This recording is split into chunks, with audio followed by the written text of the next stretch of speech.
Hello everyone, welcome to my channel if you are new, or welcome back if you are a returning subscriber.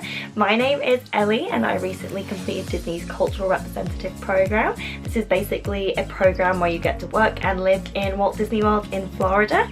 I worked in Epcot in the United Kingdom Pavilion, obviously, at the Rose and Crown. I basically started a YouTube series talking about all the things CRP, answering all of your questions, giving all the advice I can. And yeah, I'm just still getting into it. This video is going to be about the waiting between your Disney interview and finding out whether you've been accepted to the CRP.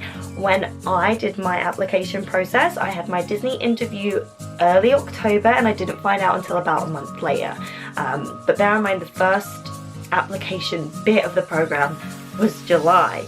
So at this point, you've been waiting a really long time. That's a long, hefty few months that you've basically been wondering if this is going to work out for you, and if it doesn't, then you've put in a lot of time and effort for it not to work out, which can be sucky. A lot of people probably think that everything you've just been through, so your Disney interview, your Yummy Jobs interview, the application, everything is the worst bit of the process. But for me personally, this waiting bit was the worst bit of the process, because you're just sat waiting, thinking about what might happen, what isn't going to happen, what could happen. And at least with the other stuff, it was, you knew what was going to happen. Like waiting for an interview, yeah, it's scary, it's the unknown, but you know a date, you know a time, you know it's going to happen. Whereas this, you're just living every day as it is, hoping that that day will be the day that you get your email and you're refreshing it every single day. It's a really tough time.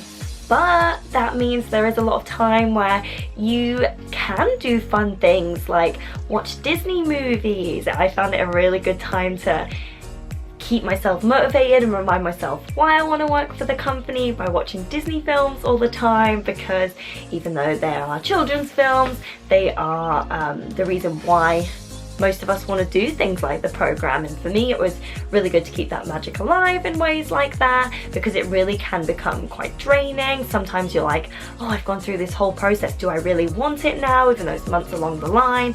Some people even get accepted and then they're like, change my mind, do I still want to do this? So it's a really good way to still be so invested in the brand and the company. Another thing I would do is I would keep visiting the Disney store. This is another way to keep the magic alive through Disney cast members, because you won't be able to visit the parks as much. I mean, if you can visit the parks, please do that as well, because that'll keep the Disney magic alive for you as well. But going to a Disney store is a very good and nearby thing to do. It won't cost you too much. You can still look at all the new Disney products. I know it's really difficult, but you need to try and be as patient as you can. I would literally wake up every morning, check my emails, go to work, on my lunch break, check my emails, finish work, check my emails. Any second I get, I would check my emails. Obviously there is the time difference, so you're expecting your emails to be a little bit later on. Mine came about 6 p.m, but I have heard of people that come like 5 a.m. in the morning. Sometimes they are just automatic, so I don't really know how that works. But yeah, mine came in the evening, which would have been about 2 p.m, 2 p.m. US time. If you are super pessimistic like I am, maybe a lot of people out there aren't, I'm quite pessimistic, so I would already be working on my application for next time. I'm still working on my CV, my questions. I was even applying for other jobs, thinking about, you know, I've done this application 3-4 times now, maybe it just wasn't meant to be, so maybe I should start considering a different career path. So I was applying to different jobs and stuff. So yeah, but that's only if you're super pessimistic like I am. I know a lot of you are probably more optimistic than I am. It's really good to stay in contact with people that are going through the same thing as you. So people that you met at the interviews, they might end up being your fellow cast members on the program, like I've previously said. Also, you're all in the same boat, so you're all going through the same feelings, you're all experiencing the same like dreaded feeling of waiting. So it's really important that you stay in contact with each other, because you can definitely be shoulders for each other to cry on. And also it's a really good way when the emails do go out, someone might notice it before you, they might send a message out to everyone. I know there's a lot of groups on Facebook as a way to meet people from your arrival group. That's how I met a lot of mine, and we made a group chat of our arrival group, stuff like that. But yeah, that's being in the groups is a really good way for when the email goes out. Another thing I did whilst I was waiting, I watched a lot of vlogs, a lot of Disney vlogs. I watched a lot of Tim Tracker, Ellie Steadman, I like watching Haley Morris now, and A Clary Tale. At the time I watched This Orlando Life a lot. I just really found that a really great way to motivate me and to remind me why I wanted to be there, how much I love it there. And yeah, I don't really watch Disney vlogs as much now as I used to because I find it a little bit more like triggering. It upsets me a little bit.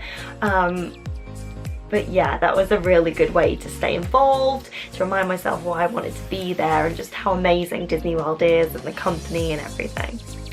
You could maybe even start a blog, start a YouTube channel. You could talk about everything you've experienced. You can help other people. You can help maybe future you if you do get rejected. It's a really good way to not only stay relevant, but it's a good way to keep updating if you do get into the program. So I wish I would have done blog posts and things as I went along because it would make this a lot easier for me, but you know, hindsight's a funny thing. That pretty much concludes everything I have to say about the waiting. It is the most difficult part of the program. It can be quite troublesome. You can play out a lot of negative and positive scenarios in your head, which can't always be good for you, but sometimes it can be good fuel for motivation as well.